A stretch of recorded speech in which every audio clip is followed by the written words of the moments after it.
जनतेच्या न्याय हक्कासाठी प्रजासत्ताक न्यूज सदैव आपल्यासोबत.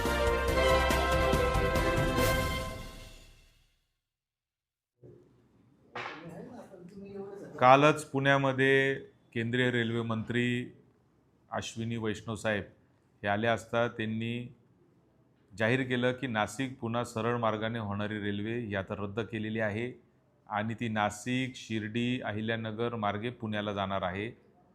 मला असं वाटतं की हे अशा पद्धतीने रेल्वे जर ती फिरून नेली तर आमच्या ग्रामीण भागामध्ये एक म्हण आहे का पुण्याहून पुणतांबा, त्या पद्धतीने ती आज या ठिकाणी द्राविडी प्राणायाम ज्याला आपण म्हणतो, म्हणजे सोपं काम अवघड करणे कसं म्हणतात, त्याचं एक उत्तम उदाहरण म्हणजे ही रेल्वे झालेली आहे. खरं तर नाशिकसाठी, अहिल्यानगर जिल्ह्यासाठी आणि पुणे जिल्ह्यातल्या जुन्नर किंवा खेड तालुक्यासाठी ही अत्यंत जीवनदायी अशी रेल्वे आहे. या रेल्वेमुळे फक्त नाशिकचा फायदा किंवा नगरचा फायदा होणार नाही, तर पुण्यावर येणारा जो ताण होता तो सुद्धा नागरीकरणाचा ताण कमी होणार आहे. मात्र केंद्रीय मंत्री हे समजून घ्यायला तयार नाही. त्यांना नफ्या तोट्याच्या पुढचं गणित समजत नाही. त्याच्यामुळे याच्या मागे काही वेगळं षडयंत्र आहे का, याच्या मागे काही राजकारण आहे का, हा देखील एक फार मोठा प्रश्न आमच्यासारख्यांच्या मनामध्ये निर्माण होला आहे. जीव तोडून पोट तिडकीने सातत्याने लोक याच्या विषयी भांडतायत, वर्षानुवर्ष भांडतायत, तरीसुद्धा या रेल्वेच्या बाबतीमध्ये अतिशय असंवेदनशील पद्धतीने सरकार काम करते. त्याचा मी तीव्र शब्दामध्ये निषेध करतो. माननीय मुख्यमंत्री देवेंद्रजी फडणवीस साहेब यांनी मागच्या अधिवेशनात सांगितलं होतं की याची एक तज्ज्ञ समिती नेमून GMRTच्या इथला काही मध्यम मार्ग काढून थोडंसं जवळून ती रेल्वे नेता येईल का असा प्रयत्न करायचा. तर मी त्यांना देखील आता 22 तारखेला अधिवेशन चालू होतं, मी भेटणार आहे आणि त्यांना देखील या निमित्ताने विनंती करणार आहे की साहेब याच्यामध्ये लक्ष घाला. कारण हा जो अन्याय आहे, रेल्वे ही काय आजचा प्रकल्प, 1 दिवसाचा, 2 दिवसाचा, 10-20 वर्षाचा प्रकल्प नसतो. 100 वर्षांचे ते प्रकल्प असतात. 100 वर्षात कधीतरी एकदा एखादी रेल्वे होत असते आणि ही जर रेल्वे आज आमच्या तोंडचा घास जर या ठिकाणी पळून लावला तर याच्यामध्ये येणाऱ्या पिढ्या आम्हाला माफ करणार नाही आणि आपल्यालाही माफ करणार नाही. त्यामुळे निश्चितपणाने आपण सगळ्यांनी एकत्र येऊन याच्यामध्ये काम करणं गरजेचं आहे. आपण सगळ्यांनी लढा देणं गरजेचं आहे. विशेष करून मी या रस्त्यावर येणाऱ्या सगळ्या नागरिकांना या निमित्ताने आवाहन करतो की आपल्याला रस्त्यावर उतरावं लागणार आहे, आपल्याला जन आंदोलन उभं करावं लागणार आहे. आपण वारंवार पोटतिडकीने आम्ही सातत्याने मागच्या काळापासून सांगतोय. नाशिक शहरातल्या लोकांना देखील याचं गांभीर्य येणं अत्यंत गरजेचं आहे. कारण याचा सगळ्यात जास्त फायदा जो आहे तो नाशिकच्या विकासामध्ये होणार आहे. नाशिकचा विकास हा खुंटलेला आहे. नाशिक इतक्या जवळ असून देखील मुंबई पुण्याच्या आजही नाशिकला पाहिजे तशी प्रगती होऊ शकलेली नाही. IT कंपन्या येऊ शकलेल्या नाही, सर्व्हिस इंडस्ट्री आलेली नाही, उद्योगधंदे जेवढ्या मोठ्या प्रमाणावर येणं अभिप्रेत होतं तेवढ्या प्रमाणावर आले नाही. आणि म्हणून कनेक्टिव्हिटी जर झाली तर तो होणार आहे, परंतु नाशिकच्या जनतेने देखील उठाव याच्या निमित्ताने केला पाहिजे. मधल्या जे सिन्नर असेल, संगमनेर असेल, अकोले असेल, जुन्नर असेल, खेड असेल, या लोकांचा तर फायदा होणारच आहे, पण नाशिक शहराचा देखील याच्यात मोठा फायदा होणार आहे, ह्याची देखील जाणीव नाशिककरांनी घेतली पाहिजे, असं माझं या निमित्ताने अत्यंत विनम्रपणे आव्हान आहे. मला असं वाटतं की सगळ्यांनी मिळून एकदा जन आंदोलन करावं.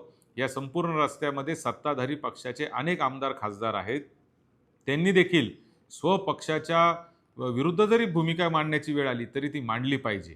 शेवटी आपल्याला लोक निवडून देतात. लोकांच्या प्रति दायित्व असणं हेच आपलं अंतिम सगळ्यात ध्येय आहे. आपण कधी कोणत्या पक्षाच्या किंवा नेतृत्वाच्या किंवा अमुक कोणाच्या तरी दबावामध्ये न राहता आपण सगळ्यांनी समाजाचा, जनतेचा आवाज उठवावा, असं देखील आवाहन मी या निमित्ताने करतो. आता रेल्वे गेली कुठं त्याच्यावरूनच पळवली कुठं येतं ना. रेल्वे असं आहे की पळवली म्हणजे कोणी पळवली याचा खरं तर अभ्यास लोकांनी केला पाहिजे. आता या विषयावर जास्त सविस्तर राजकारण करण्याची माझी मानसिकता नाही, कारण आपण म्हणायची पळवली, त्यांनी म्हणायची आम्ही नाही पळवली, ह्याच्यामध्ये न पडता ही रेल्वे झाली पाहिजे एवढीच आमची माफक अपेक्षा आहे. आता ते शिंदे गटात गेलेत की नाही माहिती नाही मला, परंतु ते जर शिंदे गटात जात असतील तर त्यांनी दुसऱ्या काही अपेक्षा आणि हे करण्यापेक्षा माझी रेल्वे मला द्या आणि मी तुमच्या गटात येतो असं जर माफक जर अपेक्षा व्यक्त केली तर कदाचित ते सगळ्यांच्या दृष्टीने फायद्याचं ठरेल.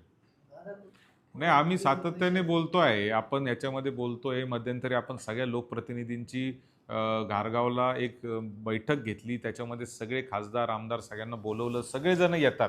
परंतु जो उठाव व्हायला पाहिजे ना, तो उठाव होणं आता गरजेचं आहे आणि ते एकटे दुकट्याचं काम नाही आहे. लक्षात घ्या की ह्याच्यामध्ये सगळा समाज एकत्र आला पाहिजे, लोक एकत्र आले पाहिजे. आणि ज्यांच्यासाठी ही रेल्वे आहे, ही काय आमदार खासदारासाठी रेल्वे नाही आहे, ही सामान्य माणसासाठीची रेल्वे, तोच अजून जोपर्यंत पेटून उठत नाही तोपर्यंत काहीच होऊ शकत नाही. आणि म्हणून माझे आपल्या निमित्ताने सगळ्यांना आव्हान आहे की आपण कुठलाही दबावाला बळी न पडता सगळ्यांनी रस्त्यावर उतरण्याची तयारी ठेवली पाहिजे. नाशिक पुणा रेल्वे ही सरळ मार्गानेच झाली पाहिजे. आज ते काही सांगो, अश्विनी वैष्णव साहेब सांगतात की जेवढं अंतर या हायस्पीड रेल्वेनी नाशिकवरून पुण्याला पूर्वी लागणार होतं तेवढंच लागणार आहे.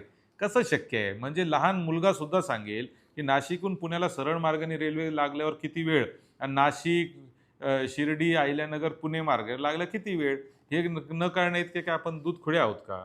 तर थोडंसं लोकांची दिशाभूल करायचं त्यांनी बंद केलं पाहिजे आणि ही सरळ मार्गानेच रेल्वे केली पाहिजे. पुढच्या आंदोलनाची दिशा कशी असेल? नाही, पुढचं आंदोलन आता लोकांनी उठलं पाहिजे. म्हणजे माझी अपेक्षा ही आहे का आम्ही जेव्हा जेव्हा ह्या आंदोलनाची गोष्ट करतो, जेव्हा जेव्हा हे आम्ही बोलतो, तेव्हा तेव्हा जनतेतून पाहिजे तसा प्रतिसाद मिळत नाही.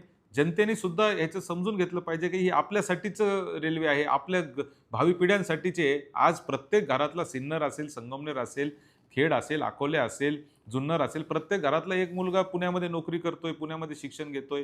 ते मुलं आज शनिवार रविवार टू व्हीलरवर येतात. टू व्हीलरवर येताना कितीतरी लोकांनी जीव गमावले आपण पाहिलेले आहेत. लोक आज कसेबसे, आज एस टी स्टँडवर जर आपण शनिवारी रविवारी संध्याकाळी जर गेलात तर अक्षरशः गाड्यांमध्ये बसायला लाईन लागलेली असते, एसट्या फुल होऊन जात आहेत. आणि मग हे सगळं जो ताण आज पुण्यावर झालेला आहे किंवा नाशिकवरही होतो आहे, तो ताण जर नागरीकरणाचा कमी करायचा असेल तर ही हायस्पीड रेल्वे झालीच पाहिजे. अहमदाबाद मुंबई बुलेट ट्रेन होते, अहमदाबाद मुंबई बुलेट ट्रेन होते, त्यासाठी 50,000 कोटी रुपये खर्च झाला. आज माझं म्हणणं असं आहे की अहमदाबाद मुंबई रेल्वे होत असताना याचा फायदा मुंबईला होणार आहे का अहमदाबादला होणार आहे? कधी छोट्या गावांना जास्त फायदा होत असतो, मोठ्या गावाला जास्त फायदा नसतो. पुण्याला या रेल्वेचा फायदा नाही आहे, पण नाशिकला नक्कीच फायदा आहे. बाकी सिन्नरला आहे, संगमनेरला आहे, अकोल्याला आहे, खेडला आहे, जुन्नरला आहे, अगदी चाकणपर्यंत सगळ्यांना फायदा आहे. तर आपण सगळ्यांनी उठलं पाहिजे, आता आंदोलन केलं पाहिजे, लोकांनी आंदोलन हातात घेतलं पाहिजे. प्रत्येक गोष्ट आमदार करेल, खासदार करेल आणि पुढारी करतील ह्या भरोश्यावर न राहता आता सगळ्यांनी पेटून उठलं पाहिजे, असं माझं या निमित्ताने स्पष्ट मत आहे. आता लोकांनी बाहेर पडलं पाहिजे, एवढंच माझं म्हणणं आहे. सरकारवर दबाव आणावा लागेल. सरकारी पक्षाचे, सत्ताधारी पक्षाचे लोकप्रतिनिधी कितपत आणतील ही माझ्या मनामध्ये शंका आहे.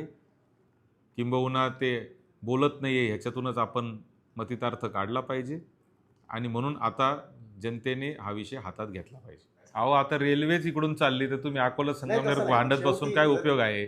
माझा मुद्दा एकदम सोपा आहे की रेल्वे कुठून जाती, देवठाणून गेली तरी ती संगमनेरला येणारच होती, फक्त ती चिखलीला येणार होती. आता ती समनापूरला येणार होती, समनापूरहून जाऊ किंवा चिखलीवरून जाऊ, शेवटी रेल्वे ही आपल्या इथून गेली पाहिजे. आता तुला न मालान गेली तिकडून बाहेरूनच, अशा पद्धतीने जर झालं तर मला असं वाटतं की हे योग्य नाही.